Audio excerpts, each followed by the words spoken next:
అందరికీ నమస్కారం అండి. నేను మీ గౌరవని. ఈరోజు మన తెలుగు ప్రజల ముందుకు రావడానికి ప్రధాన కారణం ఏంటంటే, మొన్న అసెంబ్లీలోని కామినేని శ్రీనివాస్ గారు కొన్ని మాటలు మాట్లాడడం జరిగింది. అది ఒకసారి మీకు వినిపిస్తాను, చూడండి.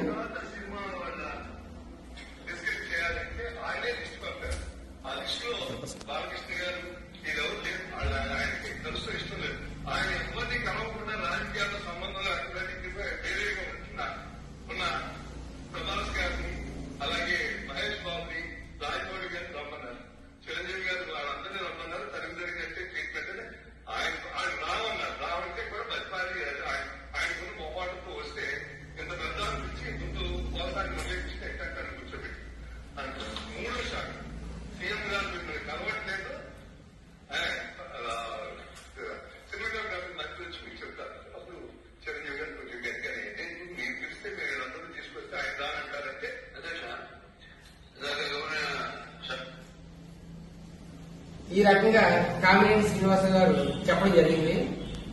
దీనికి అసెంబ్లీలోని బాలకృష్ణ గారు స్పందించి కొన్ని మాటలు మాట్లాడడం జరిగింది. దాన్ని ఒకసారి మీరు పరిశీలించడం చేయండి. దీనికి బాలకృష్ణ గారు స్పందించాల్సిన అవసరం ఉందా లేదా అనేది ఒకసారి పరిశీలన చేయండి. అప్పుడు అందరూ ఇండస్ట్రీ కలవడానికి వెళ్ళినప్పుడు సైకిల్ కట్టి గట్టిగా అడిగితే అప్పుడు ఈయన వచ్చాడంటే అబద్ధం. గట్టిగా ఎవరన్నా లేదు అక్కడ.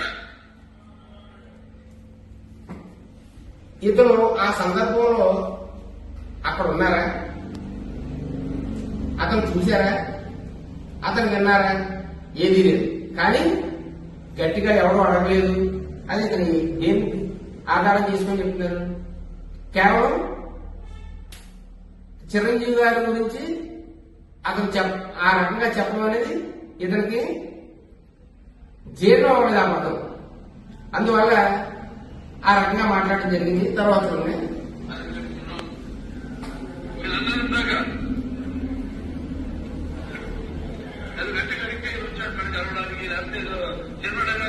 కలవమన్నారు అని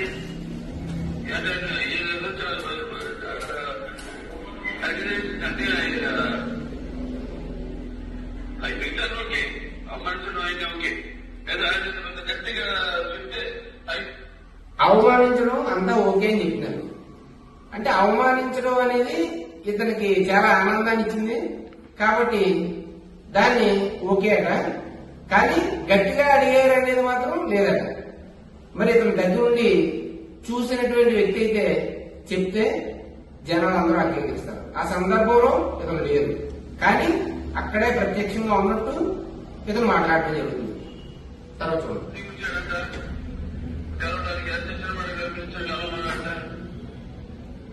కూడా నాకు ఎవిడెన్స్ వచ్చింది. ఒక డెసిషన్ తయారు చేయమని నాకు తొమ్మిది పేరు వచ్చారు. అదెవరో నేను అడిగాను కూడా. ఇక్కడ చూడండి, నన్ను కూడా పిలిచారు ఫిలిం డెవలప్మెంట్ నుంచి. నా పేరు 9వ పేరు వేశారంట. అతను మాట్లాడిన సందర్భం ఏంటి? కరోనా టైంలో సీఎం జగన్మోహన్ రెడ్డి గారు దగ్గర జరిగినటువంటి సంభాషణ గురించి కామినేని శ్రీనివాసరావు గారు మాట్లాడడం జరిగింది. కానీ ఇక్కడేంటి, నన్ను పిలిచారు, నా పేరు 9వ పేరు వేశారు. దానికి ఎవరిని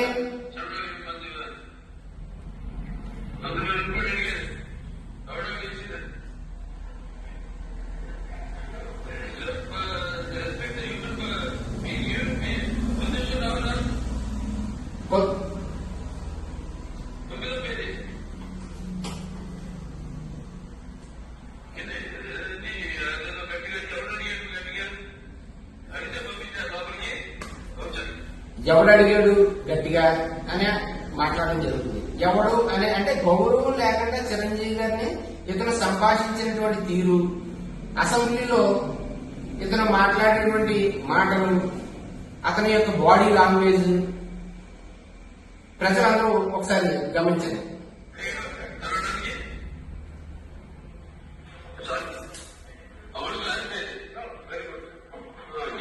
లేచి మాట్లాడడం జరిగిందని కూడా ఇతను చెప్పడం జరుగుతుంది.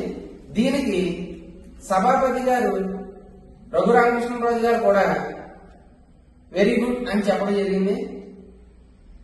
అంటే దేనికి వెరీ గుడ్ అని అన్నారో కూడా ప్రజలు అర్థం చేసుకోలేని పరిస్థితుల్లో ఉన్నారు.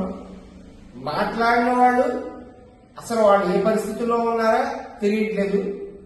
దానికి రఘురామకృష్ణరాజు గారు కూడా వెరీ గుడ్ అనే పదం వాడడం అనేది చాలా తప్పు. దీన్ని కూడా మేము ఖండిస్తున్నాం. నందమూరి బాలకృష్ణ సభా మర్యాదను పాటించదంట. 2 చేతులు పాకెట్లో పెట్టుకుని, స్పెట్స్ తలపై పెట్టుకుని బయట సాధారణ పరిస్థితుల్లో మాట్లాడినట్లు విధంగా అసెంబ్లీలో మాట్లాడడం వ్యతిరేకిస్తున్నారు. ఈ రకమైనటువంటి మాటని గతంలో కొందరు అసెంబ్లీలోని మాట్లాడినటువంటి తీరుని ప్రజలు ఎండగట్టడం జరిగింది. అదేవిధంగా ఇప్పుడు బాలకృష్ణ గారు కూడా దీన్ని ఈ రకంగా మాట్లాడడం అనేది ప్రజలు ఖచ్చితంగా దీన్ని వ్యతిరేకిస్తారు. దీనికి తగిన మూల్యం చెల్లించుకోవాల్సి ఉంటుంది.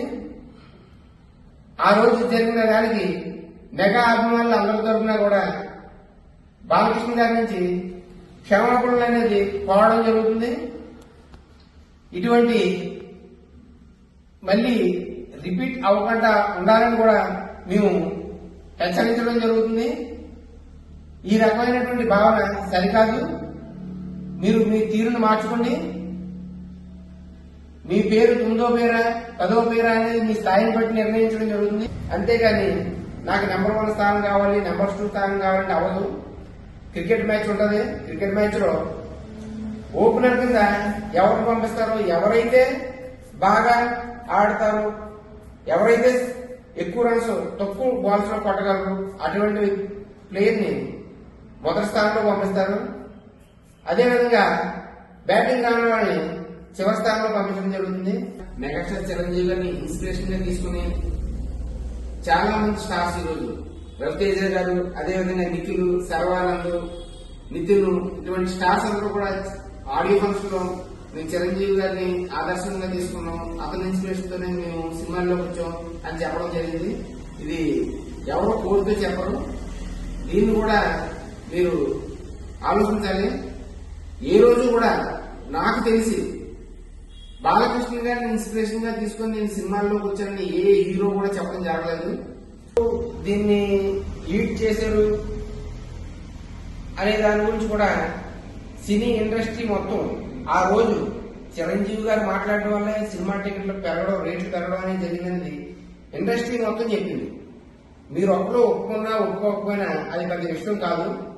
రాజమౌళి గారు పబ్లిక్ గా మీటింగ్ లో ఒక రోజు చెప్పడం జరిగింది. ఈ రోజు సినీ ఇండస్ట్రీ ఎంత బతకగలుగుతుందంటే కారణం మెగాస్టార్ చిరంజీవి గారు సీఎం గారి దగ్గర తగ్గి, తన స్థాయికి తగ్గి కూడా ఇండస్ట్రీ కోసం మాట్లాడడం జరిగింది. అతను ఒప్పించడం జరిగింది. తనకున్నటువంటి ఇద్దరికి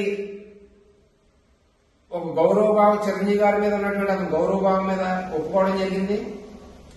ఈ రోజు ఇండస్ట్రీ నిలబడిందంటే కారణం మెగాస్టార్ చిరంజీవి గారు. ఎవరు ఒప్పుకున్నా ఒప్పుకోకుండా అతన్ని మేము సినీ పెద్ద కింద మేము స్వీకరిస్తాము. మా సినీ పెద్ద అతనే రాజమౌళి గారు బహిరంగ మీటింగ్ లో చెప్పడం కూడా జరిగింది. మీరు ఒప్పుకున్నా ఒప్పుకోకపోయినా మెగాస్టార్ అనేవాడు ఒకరే ఉన్నారు ఇండస్ట్రీలో. అతను పద్మభూషణ్ మెగాస్టార్ చిరంజీవి, కొణిదెల చిరంజీవి గారు. ఇప్పుడు చాలా మంది స్టార్స్ పాండ్య స్టార్స్ తయారయ్యారు.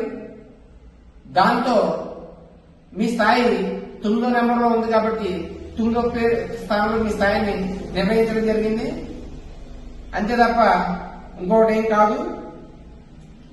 ఎప్పుడు కూడా మీ స్థాయిని, నాకు ఈ స్థాయి కావాలి, నాకు ఇది ఇవ్వండి, ఏదైనా సరే ప్రజలు ఇవ్వాలి.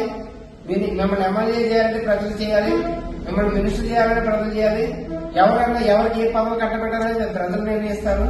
అంతిమ తీర్పులు ఇచ్చేది ప్రజలు. మీరు ప్రజాస్థానంలో అడగాలి తప్ప అసెంబ్లీలో నాకు ఈ స్థానం కావాలని అడగడం అనేది చాలా తప్పు. దీన్ని మేము ఖండిస్తున్నాము. మీ తీరును మార్చుకోండి. మీ బాడీ లాంగ్వేజ్ మార్చుకోండి, మీరు మాట్లాడే విధానం మార్చుకోండి. గౌరవంగా మాట్లాడండి. గౌరవం అనేది ఇచ్చిపుచ్చుకోవాలి తప్ప గౌరవం లేకుండా మాట్లాడడం అనేది చాలా తప్పు. గతంలో కూడా బాలకృష్ణ గారు చాలా సందర్భంలో మా బ్లడ్ ఇది, మా ఇది అది అని చెప్పడం జరిగింది. అది మీ యొక్క అహంకార ధోరణి తెలియజేస్తుంది. మీరు మార్చుకోండి దాన్ని. మీ మాట తీరు వల్ల కూటమి ప్రభుత్వానికి కూడా ఇబ్బందికరంగా ఉంటుంది, జన సైనికులకు కూడా ఇబ్బందిగా ఉంది. మీ ప్రవర్తన తీరు వల్ల కూటమి ప్రభుత్వానికి కూడా ఇబ్బందులు తెచ్చిపెట్టేటట్టుగా ఉంది. కాబట్టి మీ ప్రవర్తన మార్చుకుని అసెంబ్లీలోని బయట కూడా మంచి ప్రవర్తనతో మీరు ఉంటారని కోరుకుంటూ సెలవు తీసుకున్నాం.